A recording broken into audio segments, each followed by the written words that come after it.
হজে যাওয়ার সামর্থ্য রাখে না এরূপ ব্যক্তিকে খরচ দিয়ে হজ করানোর কোনো ফজিলত আছে কিনা? এছাড়া অনেক কোম্পানি তার ডিলারদের মধ্যে নির্বাচিতদের পুরস্কার স্বরূপ যদি হজে পাঠায়, তাহলে মালিক কি এর জন্য কোনো সওয়াব পাবেন? উত্তর হলো যে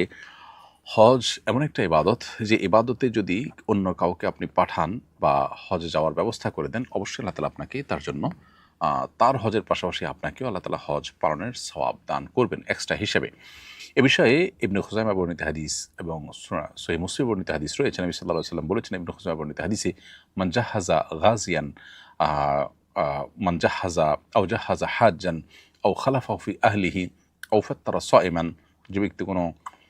জেহাদে যেতে ইচ্ছুক মুজাহিদকে যে ব্যক্তি প্রস্তুত করে নিল, ব্যবস্থা করে দিল, অথবা যে ব্যক্তি কোনো হাজিকে হজে যাওয়ার ব্যবস্থা করে দিল, অথবা তারা হজে বা জেহাদে যাওয়ার পর তাদের পরিবারের ব্যয়ভার বহন করলো, ব্যবস্থা করলো, অথবা যে ব্যক্তি কোনো রোজাদারকে ইফতার করালো, এই ব্যক্তিগুলো সম্পর্কে তিনি বলেছেন কানা লাহু মিসলা উজুরিহিম মিন গায়রি আন ইয়ানতাকিসা মিন উজুরিহিম সেই। অর্থাৎ